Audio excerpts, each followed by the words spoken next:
आज बना रही हूँ जगन्नाथ प्रभु के 56 भोग में से एक खास प्रसाद बेसर।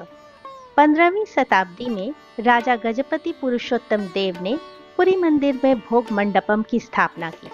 तब से भोग मंडपम का प्रमुख कार्य प्रतिदिन प्रभु को 56 भोग अर्पित करना है। यहाँ तैयार भोजन को महाप्रसाद कहा जाता है, जो अत्यंत पवित्र माना जाता है। बेसर बनाने के लिए चने को मैंने रात भर भिगो कर रख दिया था। मसाले के लिए ले रही हूँ 3 चम्मच राई यानी कि काला सरसों, 1 चम्मच जीरा, साबुत जीरा मैंने ले लिया है। साथ ही ले रही हूँ 1 चम्मच सौंफ और 1 चम्मच भर के काली मिर्च।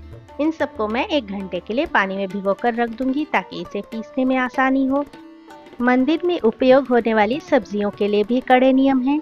प्राचीन काल से केवल भारत में उगने वाली सब्जियों का ही प्रयोग प्रसाद बनाने में किया जाता है। मैंने लिया है कोहड़ा यानी कि कद्दू, परवल, बैगन, शकरकंद और कच्चा केला। सब्जियों को मैं चौकोर चौकोर टुकड़ों में काट लूंगी। जब तक सब्जियां कट रही हैं, तब तक भक्त वत्सल प्रभु जगन्नाथ की एक कथा आपको सुनाती हूँ, जो कथा मैंने कथावाचक से सुनी थी। जगन्नाथपुरी में प्रभु के एक भक्त रहते थे, जिनके स्वप्न में प्रतिदिन जगन्नाथ प्रभु आते थे। वो भक्त बहुत रोते थे। जगन्नाथ प्रभु से बस एक ही चीज मांगते थे, प्रभु आप मेरे साथ रहिएगा और साथ ऐसे रहिएगा कि मुझे हर पल ये अनुभूति होनी चाहिए कि आप मेरे साथ हो। प्रभु स्वप्न में उससे कहते, तू क्यों रोता है, मैं तो हमेशा ही तेरे साथ रहता हूँ। भक्त कहता, मुझे इसकी अनुभूति भी होनी चाहिए। प्रभु ने कहा, तो ठीक है, जब भी तुझे अनुभूति लेनी हो तो सागर के किनारे चले जा और वहां तू चलता रहे। कुछ दूर चलकर देखना, तुझे तेरे 2 पैरों के निशान के साथ मेरे पैरों के निशान मिलेंगे। अब तो वो भक्त बहुत ही खुश हो गया। वो दौड़कर समुद्र के किनारे पहुंचा और चलने लगा।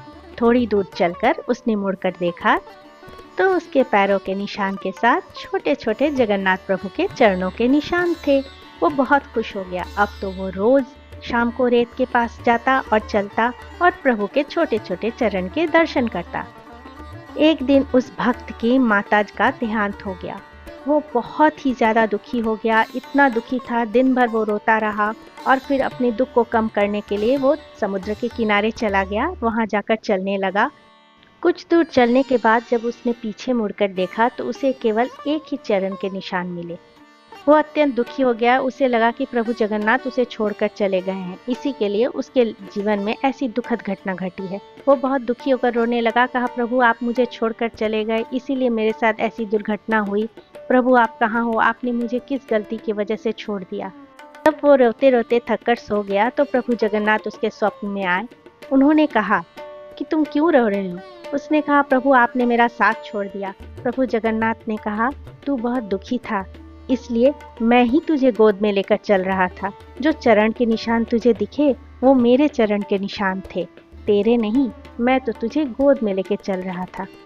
ये है भक्त वत्सल प्रभु जगन्नाथ की एक और कथा। प्रभु अपने भक्तों का साथ कभी नहीं छोड़ते हैं, उसका हाथ कभी नहीं छोड़ते हैं।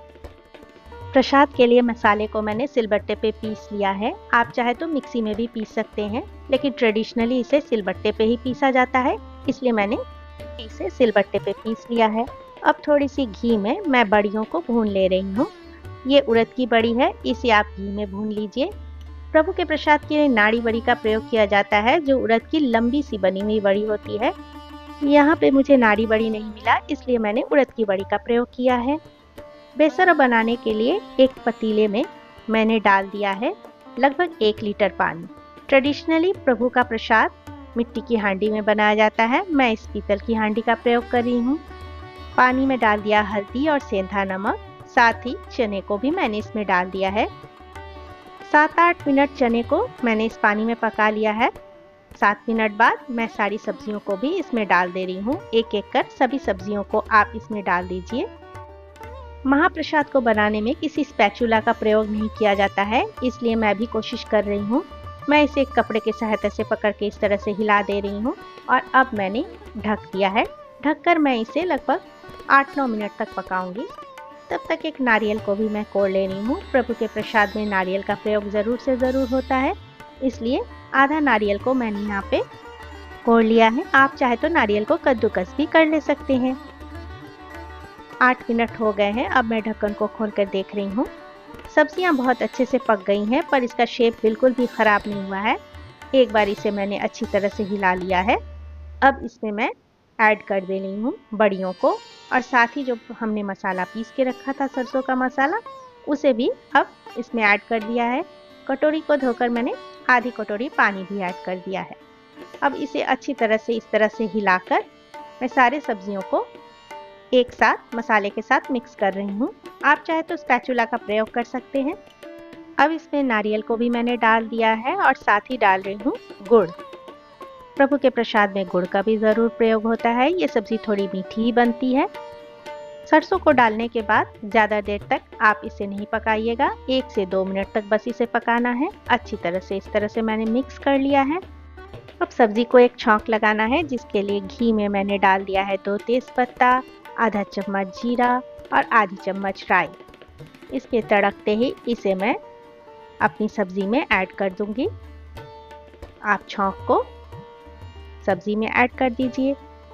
बन के तैयार हो गया प्रभु का प्रसाद बेसर। अब मैं इसे जगन्नाथ प्रभु को भोग लगाऊंगी। बेसरों को मैं सादा चावल के साथ प्रभु जगन्नाथ को भोग लगाऊंगी।